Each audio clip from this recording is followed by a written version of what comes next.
Hello everyone, welcome to self smart study. ये हम इस साइंस के मोस्ट इम्पोर्टेंट क्वेश्चंस की सीरीज़ यहाँ पर चला रहे हैं। इससे पहले हम कंप्यूटर की भी हमने मोस्ट इम्पोर्टेंट सीरीज़ कंप्लीट कर दी है और हिस्ट्री के भी मोस्ट इम्पोर्टेंट क्वेश्चन की सीरीज़ हमने कंप्लीट कर दी है। अगर आपने हमारी वो वीडियोस नहीं देखी हैं तो वो वीडियोस ज़रूर देख लें। और इससे पहले हम साइंस की लगभग 4 से 5 वीडियोस कवर करा चुके हैं। अगर आपने वो वीडियोज़ नहीं देखी हैं तो वो वीडियोज़ ज़रूर देख लें। चलिए बिना टाइम वेस्ट के हम आगे बढ़ते हैं नेक्स्ट क्वेश्चन की ओर।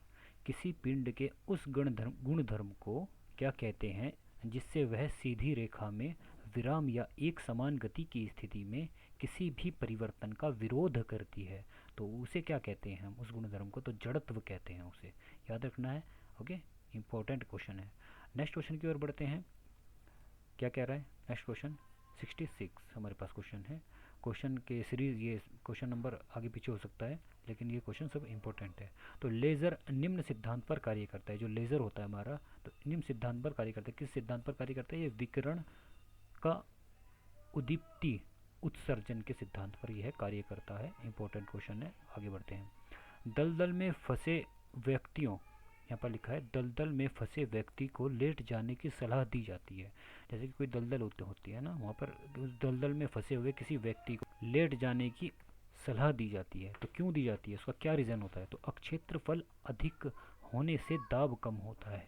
अब सीधी सी बात है, जैसे कि दलदल है, ये आप देखिए दलदल है। दलदल में अगर कोई आदमी खड़ा है, ऐसे खड़ा हुआ है तो दलदल में, तो वो क्या होगा, उसका दबाव यहाँ पे ज़्यादा रहेगा और वो सीधा धंसता चला जाएगा ज़मीन के अंदर। अगर यदि वो व्यक्ति लेट जाएगा, लेटने से क्या होगा, उसका क्या होगा, यहाँ पे देखिए अब क्षेत्रफल अधिक, क्योंकि क्षेत्रफल यहाँ पर अधिक हो गया। अब क्षेत्रफल मतलब उसकी लंबाई यहाँ पर ज़्यादा हो गई, तो होने से क्या हो जाएगा, दाब कम हो जाएगा, जिसकी वजह से वह व्यक्ति डूबने से बच जाएगा, दलदल के अंदर फंसने से बच जाएगा। ये रीज़न है, आपको याद रखना है। नेक्स्ट क्वेश्चन की यहाँ पर बात करते हैं। बर्फ़ के टुकड़ों को आपस में दबाने पर, जो बर्फ़ के टुकड़े होते हैं उन्हें आपस में दबाने पर टुकड़े आपस में चिपक जाते हैं, क्योंकि ऐसा क्यों होता है? ये आप घर पे करके देखना। 2 बर्फ़ के टुकड़े लेना, उन्हें आपस में दबा के देखना। जब आप उसको दबाएंगे तो बर्फ़ के टुकड़े क्या होगा, आपस में वो चिपक जाएंगे। उसका रीज़न क्या होता है? दाब अधिक होने से बर्फ़ का गलनांक घट जाता है। ये याद रखना है, इंपॉर्टेंट क्वेश्चन है। दाब अधिक होने से बर्फ़ का गलनांक घट जाता है। इंपॉर्टेंट क्वेश्चन है, ये एग्जाम में आया है, कई बार क्वेश्चन रिपीट हुआ है। यहाँ पर नेक्स्ट क्वेश्चन की हम बात करते हैं। ये देखिए नेक्स्ट क्वेश्चन क्या कह रहा है। यहाँ पर मैं क्वेश्चन आपके रिवीजन भी कराता रहूँगा, जो क्वेश्चन हैं बीच बीच में। तो देखिए, निम्न में से किसका उपयोग ऊंचाई नापने के लिए होता है? तो अल्टोमीटर का उपयोग ऊंचाई नापने के लिए होता है। याद रखना है आपको, ये मैं करा चुका हूँ इस क्वेश्चन को कवर। नेक्स्ट क्वेश्चन, निम्न में से कौन सी धातु बिजली के सबसे अधिक सुचालक है? तो ये चांदी बिजली की सबसे अधिक सुचालक है। नेक्स्ट क्वेश्चन की ओर बढ़ते हैं हम। क्वेश्चन नंबर 3, सूर्य में होता है तो हाइड्रोजन व हीलियम होता है सूर्य के अंदर। ये आपको याद रखना है, एग्जाम में रिपीट हुआ है क्वेश्चन। लाल चींटी में कौन सा अम्ल पाया जाता है? तो लाल चींटी में कौन सा अम्ल पाया जाता है? फॉर्मिक एसिड बोलते हैं उसको, फॉर्मिक अम्ल पाया जाता है लाल चींटी के अंदर। एग्जाम में पूछा गया है। नेक्स्ट क्वेश्चन, हल्दी के पौधे का खाने योग्य भाग कौन सा होता है? प्रकंद होता है। हल्दी का खाने योग्य भाग प्रकंद होता है। नेक्स्ट क्वेश्चन, निम्नलिखित में से कौन सा रूपांतरित तना है? तो आलू एक रूपांतरित तना है। इंपॉर्टेंट क्वेश्चन है। नेक्स्ट क्वेश्चन, भोजपत्र उत्पन्न होता है तो बैटुला की छाल से भोजपत्र उत्पन्न होता है। बैटुला की छाल से भोजपत्र उत्पन्न होता है। इंपॉर्टेंट क्वेश्चन है। नेक्स्ट क्वेश्चन, निम्नलिखित में से निम्नलिखित में से कौन एक आवेश रहित कण है? तो न्यूट्रॉन एक आवेश रहित कण है। इलेक्ट्रॉन के ऊपर कौन सा कण आवेश होता है? माइनस होता है। प्रोटॉन के ऊपर कौन सा आवेश होता है? पॉजिटिव आवेश होता है। और न्यूट्रॉन के ऊपर ये उदासीन होता है, इसके ऊपर किसी भी तरह का आवेश नहीं होता है। तो नेक्स्ट क्वेश्चन की बात करते हैं। पौधों की आंतरिक संरचना का अध्ययन कहलाता है, जो पौधों की जो आंतरिक संरचना होती है उसके अध्ययन को क्या कहते हैं, या उसकी स्टडी को क्या कहते हैं? हम शारीरिकी कहते हैं। इंपॉर्टेंट क्वेश्चन है, रिपीटेड क्वेश्चन मैं यहाँ पे कवर करा रहा हूँ और एग्ज़ाम के अंदर ये बार बार रिपीट क्वेश्चन हैं। तो वीडियो को शेयर जरूर करते हैं अपने फ्रेंड्स के पास। नेक्स्ट क्वेश्चन की बात करते हैं। निम्न में से किस रंग का अपवर्तनांक सबसे अधिक होता है? तो बैंगनी रंग का अपवर्तनांक सबसे अधिक होता है। याद रखना है। नेक्स्ट क्वेश्चन, स्वच्छ जल से भरे तालाब की गहराई 3 मीटर प्रतीत होती है। यदि हवा के सापेक्ष जल का अपवर्तनांक 4/3 होता है, तब तालाब की वास्तविक गहराई क्या होगी? तो 4 मीटर होगी। याद रखना है, इंपॉर्टेंट क्वेश्चन है। लेंस की अक्षमता का मात्रक होता है, जो लेंस की जो अक्षमता होती है उसका मात्रक डायोप्टर होता है। याद रखना है, इंपॉर्टेंट क्वेश्चन है। नेक्स्ट क्वेश्चन, प्रत्येक क्रिया के बराबर व विपरीत दिशा में एक प्रतिक्रिया होती है। यह न्यूटन का कौन सा नियम है? तीसरा नियम है। आपको न्यूटन के दोनों जितने तीनों नियम है ना, एक नियम तो यहाँ पर हो गया, फर्स्ट सेकंड थर्ड, ये तीनों नियम आपको याद रखने हैं। आगे बढ़ते हैं नेक्स्ट क्वेश्चन की ओर। क्वेश्चन नंबर 14, तांबा कॉपर का शत्रु तत्व है, तो ये गंधक। तांबे को हम कॉपर भी कहते हैं, तो इसका शत्रु तत्व कौन सा हो जाएगा? गंधक होता है। नेक्स्ट क्वेश्चन की ओर बढ़ते हैं हम। उगते व डूबते समय सूर्य लाल प्रतीत होता है क्योंकि, जब वो सूर्य उगता है और डूबता है उसका रंग हमें लाल क्यों दिखाई देता है? ऐसा कारण क्या होता है? तो लाल रंग का प्रकीर्णन सबसे कम होता है, दैट्स वाई ये है, हमें लाल रंग का प्रतीत होता है, याद रखना है। नेक्स्ट क्वेश्चन, रेडियो एक्टिवता की खोज किसने की थी? तो हेनरी बैकरल ने की थी। इंपॉर्टेंट क्वेश्चन है, सीधा सीधा एग्जाम में पूछा गया है, ये हेनरी बैकरल ने रेडियो एक्टिवता की खोज की थी, याद रखना है आपको, इंपॉर्टेंट क्वेश्चन है। नेक्स्ट क्वेश्चन की ओर बढ़ते हैं हम। अगर आपने चैनल को सब्सक्राइब नहीं किया है, चैनल को सब्सक्राइब ज़रूर कर लें, ये हमने कवर करा दिया है। आगे बढ़ते हैं नेक्स्ट क्वेश्चन की ओर। ये मैंने रिवीजन कराए थे कुछ क्वेश्चंस का, तो यहाँ पर बात करते हैं हम आगे क्वेश्चंस की ओर, आगे बढ़ते हैं। देखिए, बार बार क्वेश्चन हर वीडियो में मैं ये रिवीजन कराता रहूँगा आपका। नेक्स्ट क्वेश्चन, मोटर कार में शीतलन तंत्र किस सिद्धांत पर कार्य करता है? जो मोटर कार में जो शीतलन होता है वह किस तंत्र पर कार्य करता है? केवल संवहन के सिद्धांत पर यह कार्य करता है, याद रखना है, इंपॉर्टेंट क्वेश्चन है।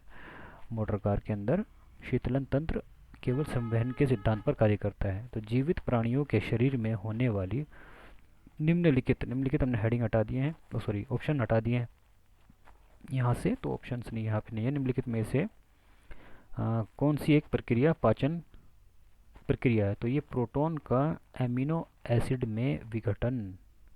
क्या लिखा है? जीवित प्राणियों के शरीर में होने वाली निम्नलिखित में से कौन सी प्रक्रिया का पाचन, सीधी बात है, पाचन जो प्रक्रिया होती है वो क्या होती है? प्रोटीन का एमिनो एसिड में विघटन होता है, यही उसका राइट आंसर हो जाएगा, याद रखना है। नेक्स्ट क्वेश्चन की ओर बढ़ते हैं। क्या कह रहा है? 71, एक टेलीविज़न में दूरस्थ नियंत्रण के लिए किस प्रकार के वैद्युत चुंबकीय विकिरण का उपयोग किया जाता है? तो ये हर्ट्ज या लघु रेडियो तरंगों का उपयोग किया जाता है। इंपॉर्टेंट क्वेश्चन है, याद रखना है, ये सीधा सीधे एग्जाम के अंदर सब पूछे गए क्वेश्चन है, ऑप्शन यहाँ से मैंने हटा रखे हैं बस। या नेक्स्ट क्वेश्चन की बात करते हैं यहाँ पर। मीथेन जिसके वायुमंडल में उपस्थित है, मीथेन जिसके वायुमंडल में उपस्थित है वह है बृहस्पति। बृहस्पति के वायुमंडल में मीथेन गैस उपस्थित है। जैसे कि पृथ्वी के वायुमंडल में सबसे ज़्यादा गैस कौन सी है, ये आपको कमेंट बॉक्स में कमेंट करके मुझे बताना है। नेक्स्ट क्वेश्चन की ओर बढ़ते हैं हम। प्रोटीन के पाचन में सहायक एंजाइम है, तो ये ट्रिप्सिन। प्रोटीन के पाचन में जो हेल्पफुल एंजाइम है तो वो कौन सा है? ट्रिप्सिन है, याद रखना है, इंपॉर्टेंट क्वेश्चन है। नेक्स्ट क्वेश्चन क्या कह रहा है हमें? नेक्स्ट क्वेश्चन की ओर बढ़ते हैं। वीडियो को शेयर करते हैं अपने फ्रेंड्स के पास। चैनल को सब्सक्राइब नहीं किया है तो चैनल को सब्सक्राइब ज़रूर कर लें, जिससे कि हमारी जो भी वीडियोज़ आएंगी वो आपके पास सीधा उसका नोटिफिकेशन पहुंच जाएगा, आपको यह सर्च करने की भी ज़रूरत नहीं पड़ेगी। नेक्स्ट क्वेश्चन क्या कह रहे हैं? उन देशों में जहाँ के लोगों का खाद्यान्न पॉलिश किया हुआ चावल है, कौन पीड़ित होते हैं? लोग पीड़ित होते हैं, इसने कहा है लोग पीड़ित होते हैं, तो किस बीमारी से पीड़ित हो जाते हैं? फिर से क्वेश्चन को रिपीट करता हूँ मैं। उन देशों में जहाँ के लोगों का मुख्य खाद्यान्न पॉलिश किया हुआ चावल है, पॉलिश किया हुआ चावल जब कोई लोग खाते हैं तो उन्हें कौन सा रोग हो जाता है? तो ये बेरी बेरी उन्हें रोग हो जाता है। तो ये बेरी बेरी किस विटामिन की कमी से रोग होता है? विटामिन बी की कमी से ही है रोग होता है। कि जितने भी विटामिन है उनकी मैं एक अलग से वीडियो बना दूंगा कि किस विटामिन की कमी से कौन सा रोग होता है और कौन से इनके और पूर्ति किस विटामिन से होगी। इसको खाने से, जैसे कि साग सब्जियाँ वगैरह, ये खाने से विटामिन की पूर्तियाँ होंगी अपने हमारी बॉडी के अंदर, तो उसकी भी मैं वीडियो अलग से बना दूंगा और आपको कहीं और जाने की ज़रूरत नहीं होगी। तो नेक्स्ट क्वेश्चन की ओर बात करते हैं हम, जिसका क्वेश्चन नंबर 75, मांसपेशियों में निम्नलिखित में से किसके एकत्र होने से थकान होती है? तो लैक्टिक एसिड जब हमारी बॉडी के अंदर इकट्ठा हो जाता है उसकी वजह से हमें थकान होना प्रतीत हो जाती है। जब हम लंबे समय तक काम करते रहते हैं तो मांसपेशियों में, या हम दौड़ रहे हैं या कुछ भी काम कर रहे हैं, हमें थकान महसूस होती है। उसका रीज़न क्या होता है? हमारी बॉडी के अंदर लैक्टिक एसिड एक जगह जमा हो जाता है जिसकी वजह से हमें थकान होना महसूस हो जाती है। नेक्स्ट क्वेश्चन की ओर बढ़ते हैं हम। क्वेश्चन नंबर 76, प्रकाश वर्ष होता है एक वर्ष में प्रकाश द्वारा तय की जाने वाली दूरी को हम प्रकाश वर्ष कहते हैं। याद रखना है, इंपॉर्टेंट क्वेश्चन है, जितने भी क्वेश्चन मैं यहाँ पे कवर करा रहा हूँ मोस्ट इंपॉर्टेंट क्वेश्चन है। आगे बढ़ते हैं। क्वेश्चन नंबर 77, समुद्र की गहराई नापने के लिए कौन सा उपकरण प्रयोग किया जाता है। जब समुद्र की गहराई हम मापते हैं, समुद्र आपने देखा होगा, समुद्र के नीचे जब उसकी गहराई का पता लगाने के लिए, ये तो है नहीं कि हम मीटर लेके वहाँ पे पहुँचेंगे और समुद्र की गहराई को हम मापेंगे, तो उसका समुद्र की गहराई नापने के लिए फेदोमीटर का उपयोग किया जाता है, ये आपको याद रखना है। और किसी भी जहाज़, कोई भी अगर आसमान में जहाज़ उड़ रहा है तो उसकी ऊंचाई नापने के लिए कौन से यंत्र का उपयोग किया जाता है, ये आपको कमेंट बॉक्स में कमेंट करके बताना है। ओके, नेक्स्ट क्वेश्चन की ओर बढ़ते हैं। कंप्यूटर की आईसी चिप किस पदार्थ की बनी होती है। मोस्ट इंपॉर्टेंट क्वेश्चन है, बार बार रिपीट हुआ एग्जाम के अंदर। तो कंप्यूटर की जो आईसी चिप होती है ये किस पदार्थ की बनी होती है, ये सिलिकॉन की बनी होती है। तो आईसी की भी फुल फॉर्म क्या होगी, यहाँ पर इंटीग्रेटेड सर्किट बोलते हैं आईसी चिप को, इंटीग्रेटेड सर्किट इसकी फुल फॉर्म हो जाएगी, याद रखना है। तो सिलिकॉन की बनी होती है कंप्यूटर की आईसी चिप। ओके, चलिए। सो फ्रेंड्स, इस वीडियो में इतना ही।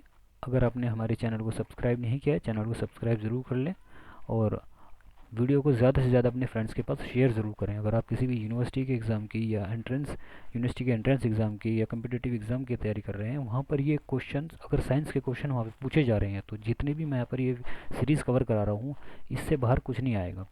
सभी क्वेश्चंस यहाँ से बार बार ये रिपीटेड क्वेश्चन से एग्जाम से मैंने लिए हैं। और एग्ज़ाम के अंदर जितने भी क्वेश्चन आते हैं ना, वो प्रीवियस ईयर के क्वेश्चन पेपर से ही रिवीज बार बार रिपीट होते हैं। सो फ्रेंड्स, जितनी भी मैंने प्रीवियस वीडियोस कराई है, मैंने हिस्ट्री की मोस्ट इंपॉर्टेंट सीरीज़ भी कवर करा दी है, और साइंस की मोस्ट इंपॉर्टेंट सीरीज़ हमारी चली रही है, और हमने कंप्यूटर की भी मोस्ट इंपॉर्टेंट सीरीज़ करा रखी है। अगर आपने वो वीडियोज़ नहीं देखी है तो वो वीडियोज़ ज़रूर देख लें, आपके मोस्ट ऑफ द क्वेश्चंस यहाँ से कंप्लीट हो जाएंगे।